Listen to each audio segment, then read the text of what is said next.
अक्रूर जी ने अपने भाग्य की सराहना की, क्योंकि अक्रूर जी जानते हैं कि नंद के जो ये दो लड़के हैं, दोनों के दोनों कोई सामान्य नहीं है, साधारण नहीं है।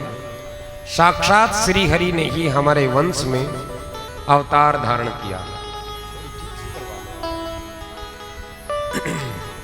साक्षात भगवान ही यहां प्रकट हुए हैं। तो इसलिए अक्रूर जी के मन में है हरि दर्श की लालसा, भगवान के दर्शन की लालसा। नंद भवन में पहुंचे, अपने आने का उद्देश्य बताया। नंद बाबा को आने का उद्देश्य पता लगा।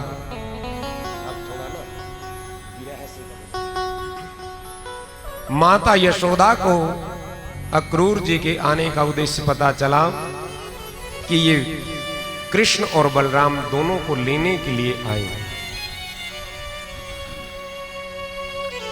कंस ने इन बालकों को बुलाया है, क्योंकि कंस के यहां एक ऐसा दंगल होने जा रहा है जिस दंगल में बड़े बड़े पहलवान आएंगे। और कंस ने सुना है कि ये दोनों बालक भी बहुत बलवान हैं, ये साधारण बालक नहीं है, बहुत बलवान दोनों बालक हैं, क्योंकि उनके अनेक अनेक चरित्र सुने हैं। आघासुर को मार दिया, बकासुर को मार दिया, बकासुर का उद्धार किया। तो ऐसे अनेकों चरित्र उनके जब सुने तो इसलिए कंस ने उनको वहां बुलाया। जब यशोदा रानी को नंद बाबा ने यह बताया कि देखो इन दोनों बालकों को वहां कंस राजा है, कंस के पास भेजना पड़ेगा। मां यशोदा के लिए वो रात्रि यानी कि प्रातःकाल इन बालकों ने जाना है, वो रात काल रात्रि के रूप में बीती। और गोपियों को भी जब पता चला कि कृष्ण जाने वाले हैं, कृष्ण जाने वाले हैं, गोपियां भी विरह की वेदना में ऐसे विलाप करने लगी कि मानो उनके तन से प्राण ही निकल रहे हैं। हम जिस कन्हैया के दर्शन के बिना एक पल भी नहीं रह सकते, एक दिन भी नहीं रह सकते, और वो कन्हैया हमें छोड़ करके कंस की नगरी में जा रहे हैं।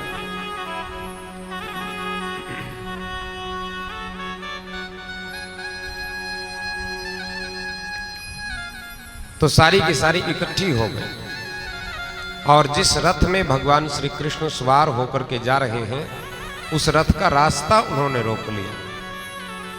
ये भक्ति है, यानी कि जिसके बिना, भगवान के दर्शन के बिना उनका जीवन है ही नहीं है कुछ। तो ऐसी उन भक्ति मती गोपियों ने भगवान श्री कृष्ण के रथ को रोक लिया। कन्हैया हमें छोड़ करके मत जाओ। और हम जरा विचार करें, भगवान के दर्शन के बिना हमारा जीवन कितना बीतता है। पवित्र भक्ति भाव के बिना हमारे जीवन के कितने वर्ष, कितने पल, कितना समय ऐसे ही निरर्थक बीत जाता है, कभी भगवान ध्यान ही नहीं आते।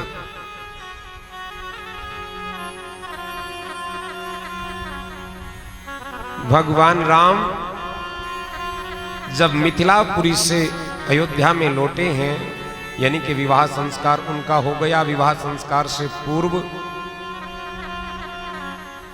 विश्वामित्र जी के साथ जब वो गए थे तो अनेकों असुरों का, ऐसे राक्षसों का जो ऋषियों के यज्ञ में बाधा डाला करते थे, उन राक्षसों का उन्होंने उद्धार किया था। तो एक दिन मैया कौशल्या उनसे पूछ रही है, ध्यान देना। जब माता कौशल्या ने उनसे पूछा कि हे तात, ये तो बताओ कि तुमने ऐसे ऐसे भयानक राक्षसों को कैसे मारा, ताड़का जैसी भयानक राक्षसी को कैसे तुमने मारा। तो भगवान राम कहने लगे कि माँ, ये सब गुरुदेव की कृपा का ही बल है। अच्छा, ये बात करते करते माँ कौशल्या कहने लगी, हे तात, एक बात है कि तुम्हें देखे बिना मेरी आयु के ये जितने दिन बीते हैं ना, यानी कि जितने दिन तुम हमसे दूर रहे हो, भाई विश्वामित्र जी के संग गए हैं, असुरों का संहार किया और मिथिलापुरी में गए, विवाह संस्कार हुआ। तो इसमें कुछ तो समय लगा। माता कौशल्या कह रही हैं कि ब्रह्मा जी से मैं ये निवेदन करूं कि वो मेरी आयु में इन दिनों को ना गिने, यानी कि भगवान को देखे बिना जितने दिन मेरी आयु के ये रहे हैं वो मेरे जीवन की गणना में न आए। भाव आप समझ गए होंगे। हम जरा विचार करें, भगवान को देखे बिना ये आंखें भगवान का कब दीदार पाती हैं, कब दर्शन पाती हैं। कितने कितने दिन हमारे जीवन के ऐसे ही बीत जाते हैं, कितने वर्ष बीत जाते हैं। तो यहाँ गोपियों का भाव भी यही है। गोपियां कह रही हैं अक्रूर जी से कि अक्रूर हमारे प्राणों के आधार हैं कन्हैया, इनको मत लेकर के जाओ, मत लेकर के जाओ।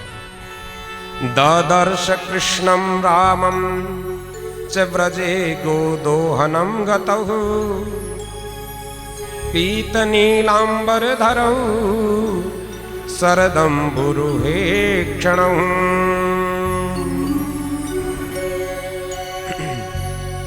तो इस तरह से भगवान श्री कृष्ण ने देखा कि ये तो इतना विलाप कर रही हैं, मुझे जाने ही नहीं देंगी। तो गोपियों को एक बात कह करके प्रभु गए हैं कि मैं अभी गया और अभी आ गया, बस, यानी कि मैं परसों आ जाऊंगा। और वो परसों कितने वर्षों की होगी, वो भोली भाली गोपियां ये पूछना कन्हैया से भूल गई। और बस जैसे ही भगवान ने कहा कि मेरा मार्ग छोड़ो, तो उन्होंने रास्ता छोड़ दिया। भगवान श्री कृष्ण मथुरा में आए हैं।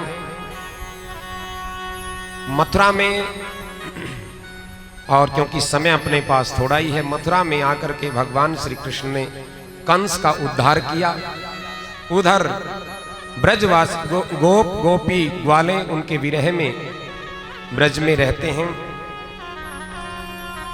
कंस का उद्धार करने के बाद कृष्ण और बलराम दोनों का यज्ञोपवीत संस्कार संपन्न हुआ।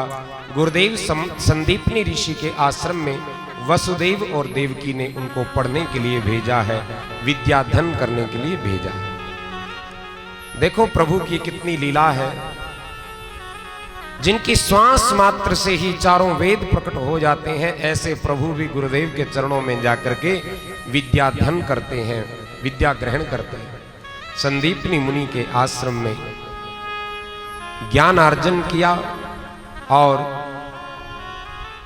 जब विद्या पूर्ण हो गई, गुरुदेव से कहने लगे, गुरुदेव गुरु दक्षिणा में हमसे कुछ मांग लो। संदीपनी भगवान कहने लगे कि मेरा आश्रम पवित्र हो गया, मेरा गुरुकुल पवित्र हो गया।